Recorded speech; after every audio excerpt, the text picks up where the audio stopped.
Welcome to A1 TV Telugu news. ఇవాల్టి bulletin చూద్దాం. సిద్దిపేట జిల్లా గజ్వేల్లో ఆర్యవైశ్య నాయకుడు గుడాల శ్రీనివాస్ సౌజన్యంతో అమావాస్య అన్నదాన కార్యక్రమం నిర్వహించారు. ఈ కార్యక్రమంలో పాల్గొన్న డాక్టర్ లింగం, నంగునూరి సత్యనారాయణ, రావికంటి చంద్రశేఖర్ మాట్లాడుతూ అన్నదానం మహాదానమని, అమావాస్య నాడు అన్నదానం చేస్తే పుణ్యం లభిస్తుందన్నారు. గరుడ పురాణంలో చెప్పిన విధంగా మనం తెలిసి తెలియక చేసిన తప్పులు కూడా అమావాస్య నాడు అన్నదానం చేస్తే అవి తొలగిపోతాయని వారు తెలిపారు. పితృదేవతలకు శాంతి కలుగుతుందని అమావాస్య నాడు అన్నదానం మహాపుణ్య కార్యక్రమని అన్నారు. ఈ కార్యక్రమంలో రావికంటి చంద్రశేఖర్, ఐత సత్యనారాయణ, సిద్ధి భిక్షపతి తదితరులు పాల్గొన్నారు.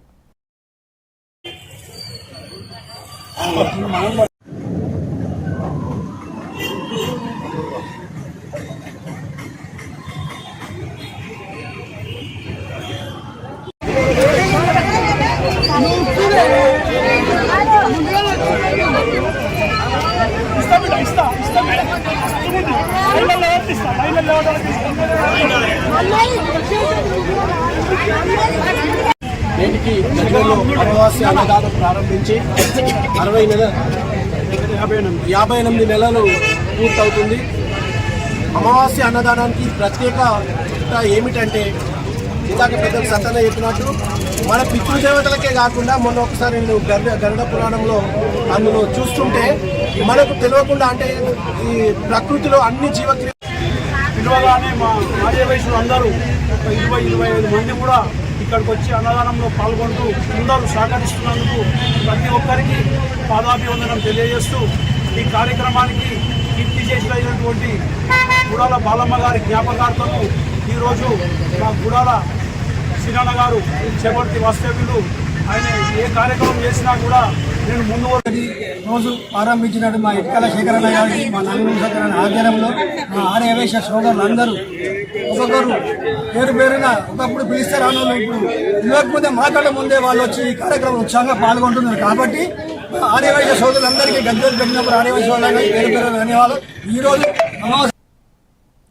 ఆదిలాబాద్ జిల్లా తలమడుగు మండలంలోని దేవపూర్ గ్రామంలో ఎంపీ గోడం నగేష్ బీజేపీ పార్టీ కార్యకర్తలతో మీడియాతో సమావేశం ఏర్పాటు చేశారు. ఎమ్మెల్సీ ఎన్నికల ప్రచారంలో మాజీ ఎంపీ సోయం బాబు తనపై చేసిన ఆరోపణలను ఎంపీ నగేష్ ఖండించారు.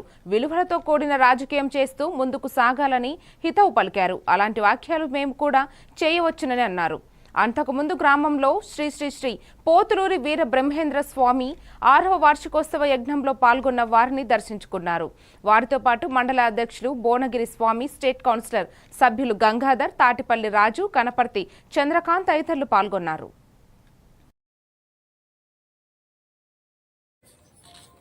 స్వయంబాబురావు గారు నా మీద కొంత అనుచిత వ్యాఖ్య చేసినటువంటి నేను చూసిన. సరే, నిన్నటి వరకు ఎన్నికలు ఉన్నాయి. ఈ సందర్భాన ఒకటే, ఎందుకంటే ఎమ్మెల్సీ ఎన్నికలు జరుగుతూ ఉన్నాయి. ఎమ్మెల్సీ ఎన్నికల సందర్భంలో ఆయన బీజేపీ నాయకులని, కార్యకర్తల్ని ఇష్టం వచ్చినట్టుగా మాట్లాడడం, మేము ఆ పదాలు ఉచ్చరించలేము. మా కొన్ని సభ్యత సంస్కారాలు ఉన్నాయి. అంటే మా పార్టీ నాయకుల్ని, కార్యకర్తల్ని గాడిద కొడుకులుగా అనడం. ఇప్పుడున్న ఎంపీ దగ్గర వెళ్తే 3-4 రోజులు లెటర్ కోసం తిరగవలసి వస్తుంది అని మాట్లాడడం. అదే మాదిరిగా సిసిఐ గురించి, ఇతర పనుల గురించి మాట్లాడుకోవడం జరిగింది. సిసిఐ కావచ్చు, రైల్వే గురించి, అదంతా నేను తర్వాత మాట్లాడతా. ఎంపీ ల్యాడ్స్ గురించి మాట్లాడుకోవడం జరిగింది. మేమల్లే ఎంపీ ల్యాడ్స్ నువ్వు దుర్వినియోగం చేసావని చెప్పేసి మేమల్లే. నువ్వే అన్నావు ఎంపీ ల్యాడ్స్ నిధులతో కర్నూలు జిల్లా పరిషత్ సమావేశ భవనంలో ఏపీ ఎంఆర్పీఎస్ రాష్ట్ర అధ్యక్షులు దండు వీరయ్య మాదిగ ఆధ్వర్యంలో నిర్వహించిన రౌండ్ టేబుల్ సమావేశంలో నిర్వహించారు. ఈ సందర్భంగా ఎంఆర్పీఎస్ రాష్ట్ర working president Bondimadugula TM Ramesh Madiga మాట్లాడుతూ ప్రభుత్వం ఎస్సీ వర్గీకరణ చేపట్టిన తరువాతనే డిఎస్సి నోటిఫికేషన్ విడుదల చేయాలని ఆయన డిమాండ్ చేశారు. కుల వ్యవస్థ అంటరానితనంతో వెట్టి షాకిరికి గురవుతూ ఉన్నారు. మరి రిజర్వేషన్ ఫలాలు లేవని చెప్పి 3 దశాబ్దాలుగా మాదిగలు తినడానికి తిండి లేకున్నా, ఉండడానికి గూడు లేకున్నా, కట్టుకోవడానికి గుడ్డ లేకున్నా కూడా రోడ్ల మీద మరి రాష్ట్ర కేంద్ర ప్రభుత్వాలపై ఉద్యమాలు చేపట్టి ఈ ఉద్యమంలో 15 మంది కూడా అమరులై ఉన్నారు.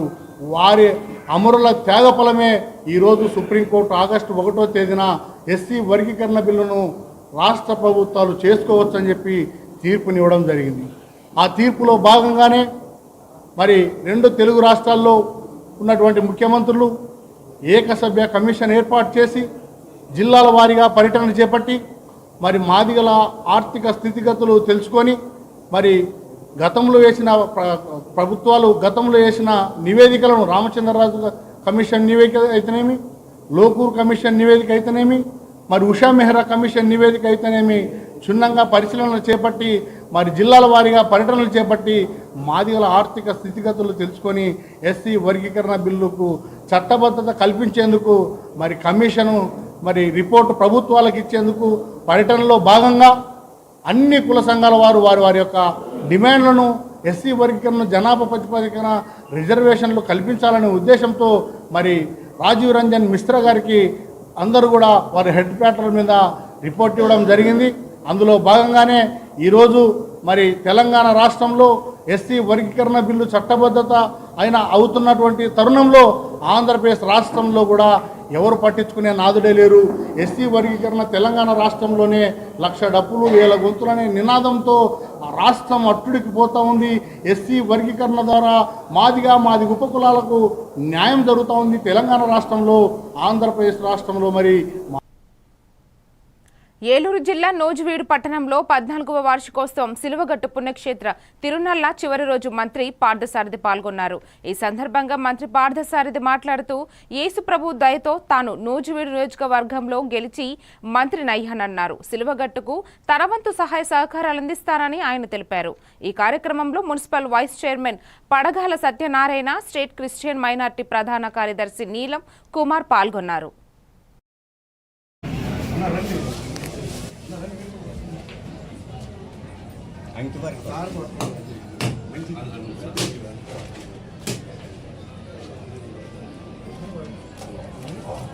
ఈ యొక్క కేంద్రాలకి ఎంతో మంది ఆర్థిక సహాయాన్ని ఎన్నో సందాలు మనం ఇవ్వడం జరిగింది. వాళ్ళని గౌరవించుకోవడం, వాళ్ళని చదువుకోవడం మన ఆనవాయితీ, మన సాంప్రదాయం. మాస్టర్ గారు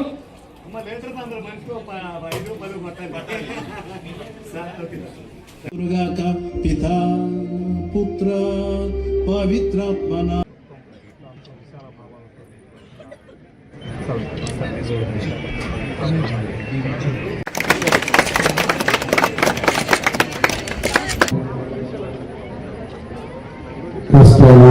నష్టాల్లో ఉన్న ప్రతి ఒక్కరిని ఆశీర్వదించాలని ఆశీస్సులతో అందరూ సంతోషంగా, ఆరోగ్యంగా, అభివృద్ధిలోకి నడిపించాలని యేసుని నేను మనసారా ప్రార్థిస్తూ మరి సిలువగట్టు అభివృద్ధికి యేసు చూపిన మార్గంలో నడుస్తూ ఈ సిలువగట్టును నాకు సాధ్యమైనంత కూడా అభివృద్ధి చేయడానికి మీ అందరి సూచన మేరకు పనిచేస్తాను. మరి ఆ యేసు ఆశీస్సులతో నేను ఎందుకంటే కరెక్ట్గా గత సంవత్సరం ఇదే సిలువగట్టు ఈ పుణ్యక్షేత్రంలో ఆ యేసు ఆశీస్సులతో నేను ఇక్కడ రోజు నుంచి పోటీ చేయటం, మీ అందరి ఆశీర్వాదంతో, ముఖ్యంగా యేసు ఆశీస్సులతో నేను గెలవడమే కాకుండా మంత్రిగా కూడా నాకు ఆ యేసుని నాకు అవకాశం కల్పించినందుకు ఆ యేసుని మనసారా ప్రార్థిస్తూ అందరూ చల్లగాలని కోరుకుంటూ సెలవిస్తున్నాను.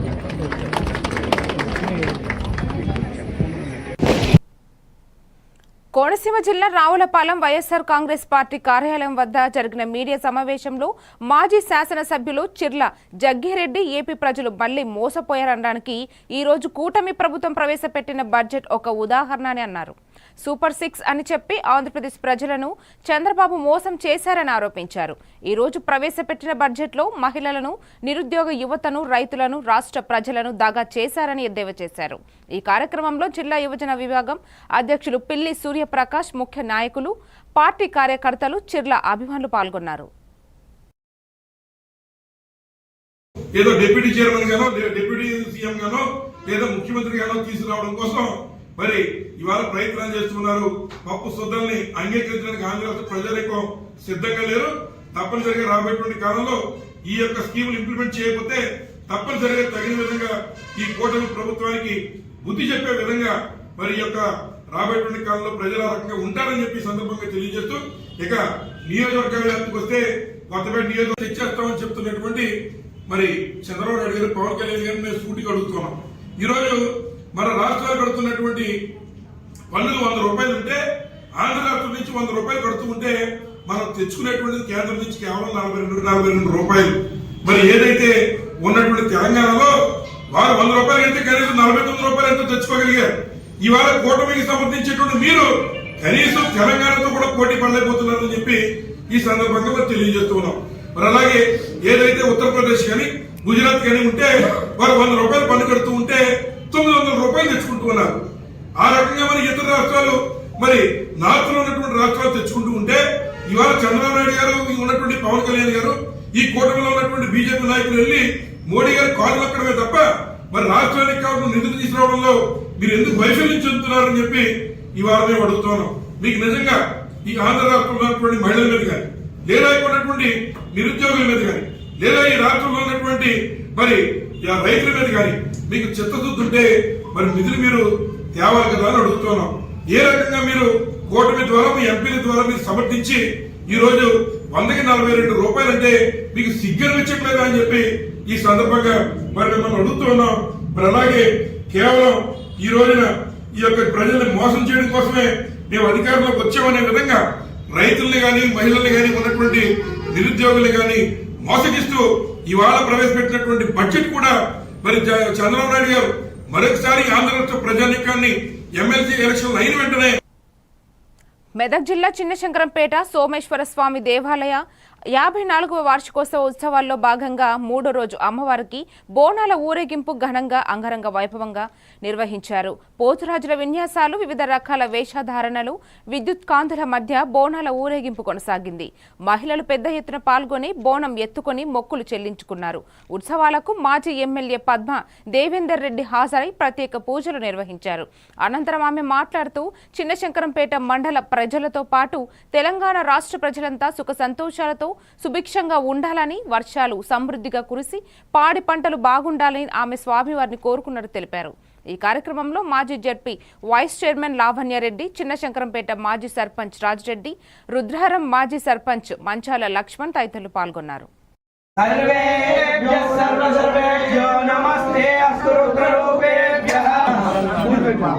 నిధనపదాంతికాయ నమః, ఓం ఊర్ధ్వాయ నమః, ఓం హిరణ్యాయ నమః, హిరణ్యాయ నమః, హిరణ్యాయ నమః, దివ్యాయ నమః, దివ్యలింగాయ నమః, భవాయ నమః, భవలింగాయ నమః, శివాయ నమః, శివలింగాయ నమః. యావత్ తెలంగాణలో కూడా శివరాత్రి ఉత్సవాలు జరుగుతూ ఉంటాయి. మొన్న శివరాత్రి ముగిసిన తర్వాత చాలా శివాలయాలలో 3 రోజులు పండుగ జరుగుతుంది. శివరాత్రి రోజు మరి చాలా మంది ఉపవాసం భక్తులందరూ మరి శివాలయాలకు వెళ్ళి తమ మొక్కులు తీర్చుకుంటూ ఉంటారు. అదేవిధంగా మరి కొన్ని చోట్ల శివాలయాల్లో జాతర కూడా జరుగుతూ ఉంటుంది. ఈరోజు శంకరంపేట సోమేశ్వర ఆలయంలో జాతర బోనాలు తీస్తారు స్వామివారికి. వల్ల చాలా ఘనంగా గొప్పగా ఇక్కడున్న శంకరంపేట మండలానికి సంబంధించి, శంకరంపేట పట్టణానికి సంబంధించిన చాలా మంది ప్రజానికం కూడా ఇక్కడికి వచ్చి భక్తులందరూ వచ్చి స్వామివారిని దర్శనం చేసుకొని ఇక్కడ బోనాలు సమర్పించి తమకు కోరిన కోరికలు తీర్చిన వారు మొక్కులు చెల్లించుకుంటారు. కొత్త కొత్తగా కోరిన కోరికలు కోరుకోవడానికి కూడా ఇక్కడికి వస్తూ ఉంటారు. చాలా మహిమగల దేవుడు అని అందరూ నమ్ముతూ ఉంటారు, విశ్వసిస్తూ ఉంటారు. ప్రతి సంవత్సరం కూడా శివరాత్రి తెల్లారలేక మర్నాడు ఇక్కడ జాతర జరుగుతుంది. చాలా గొప్ప జాతర జరుగుతుంది. అదేవిధంగా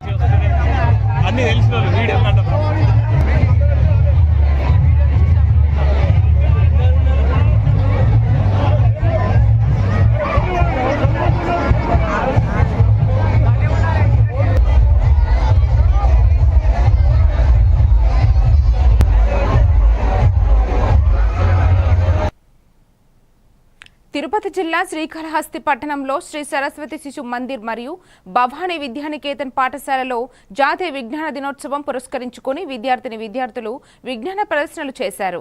ప్రధానోపాధ్యాయులు మాట్లాడుతూ ప్రతి విద్యార్థి దశ నుంచి అంకుతిత దీక్షతో ప్రయత్నం చేస్తే ఏదైనా సాధించడానికి అవకాశం ఉంటుందన్నారు. అదేవిధంగా ఈ విజ్ఞాన ప్రదర్శనలో భాగంగా అద్భుతమైన ప్రదర్శన చేసినటువంటి వారికి ప్రోత్సాహక బహుమతులు అందజేశారు.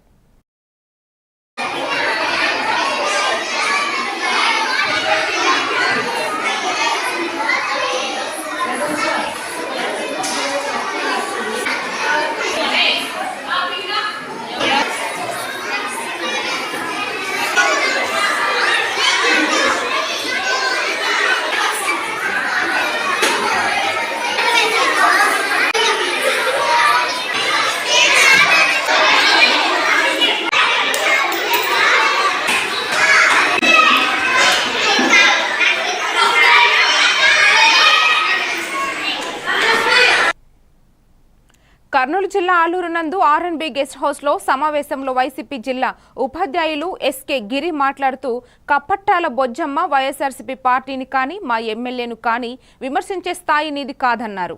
వీరు వైసీపీలో ఉన్నప్పుడు మా అధినాయకుడు వైఎస్ జగన్మోహన్ రెడ్డి మీకు పార్టీలో సముచిత స్థానం కల్పించింది గుర్తుపెట్టుకోవాలని అన్నారు. ఈ కార్యక్రమంలో వైఎస్ఆర్సీపీ మండల కన్వీనర్, కో కన్వీనర్, పార్టీ అనుబంధ సభ్యులు, వైఎస్ఆర్సీపీ నాయకులు, కార్యకర్తలు, అభిమానులు, వైఎస్ఆర్సీపీ కుటుంబం పాల్గొన్నారు. గారు నలుగురు గమ్యాలు ఇచ్చి గౌరవించి నిన్ను పార్టీలోకి వచ్చి తర్వాత వైఎస్ఆర్ కాంగ్రెస్ పార్టీ జిల్లా మహిళా అధ్యక్షురాలు చేసిన ఘనత వైఎస్ఆర్ కాంగ్రెస్ పార్టీది. అన్నీ అనుభవించిన తర్వాత ఎలక్షన్ 4 రోజుల ముందు తెలుగుదేశంలో పార్టీలో చేరి మీ నాయకుడు వాల్మీకి కార్పొరేషన్ చైర్మన్ ఇచ్చాడని, వాల్మీకి చైర్మన్ ఇచ్చిన తర్వాత చంద్రబాబు నాయుడు గారి మెప్పు కోసం మీరు మాట్లాడుతున్నారు.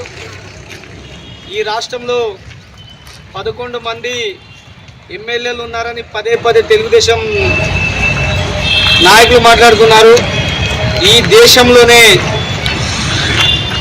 దాదాపు ప్రాంతీయ పార్టీలు ఈ దేశ చరిత్రలో 2వ పార్టీగా అవతరించి ఈ రాష్ట్రంలో ఉన్నటువంటి 40% ఓట్లు కలిగినటువంటి పార్టీ ఏదైనా ఉందంటే కేవలం వైఎస్ఆర్ కాంగ్రెస్ పార్టీగా మనం చెప్పుకుంటున్నాం.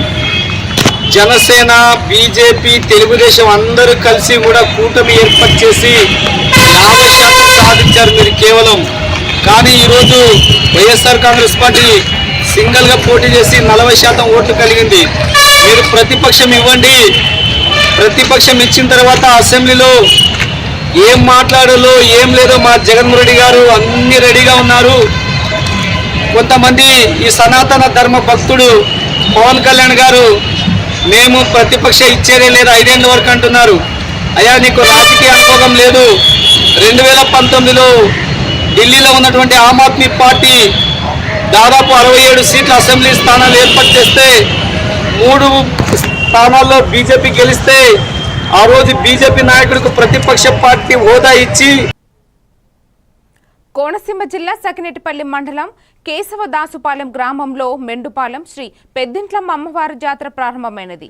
గణసరినిలి పెద్దింట్లమ్మ, సత్యమ్మ అమ్మవార్లను నిలబెట్టి దేవాదాయ ధర్మాదాయ శాఖ, పోలీసు శాఖల ఆధ్వర్యంలో అసిస్టెంట్ కమిషనర్ సత్యనారాయణ, తనిఖీ అధికారి రామలింగేశ్వరరావులు అమ్మవారికి సిరా, సారె సమర్పించారు. జాతర పనులకు టెండర్లు నిర్వహించారు. పసుపు, కుంకుమ, కొబ్బరి లడ్డూల అమ్మకం, కొబ్బరి చెక్కలు, హక్కు, దుకాణం పన్ను వసూలు, అమ్మవారి చీరలు అమ్మకం, లైటింగ్ టెండర్లు ఖరారు చేశారు. ఈ కార్యక్రమంలో ఆలయ విజయసారథి, కిరణ్ బి వెంకటేశ్వరరావు, సిబ్బంది, అమ్మవారి ఆలయ కమిటీ సభ్యులు తదితరులు పాల్గొన్నారు.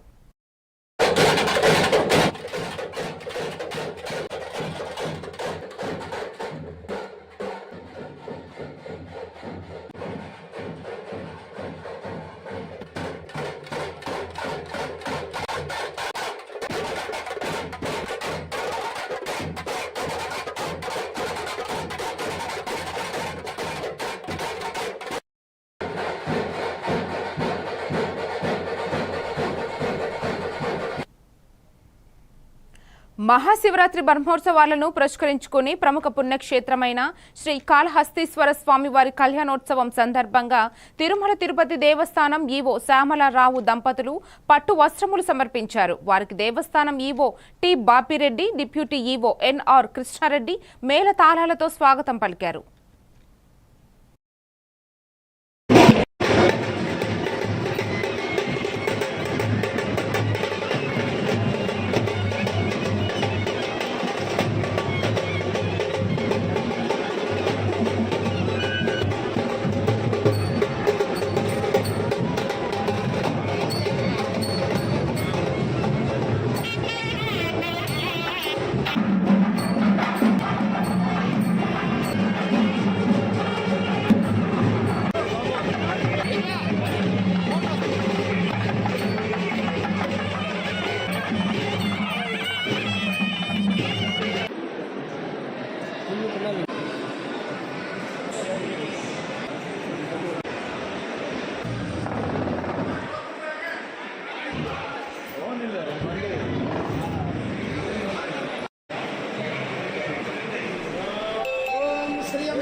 ఇది వాల్టి bulletin. Keep watching A one TV Telugu news.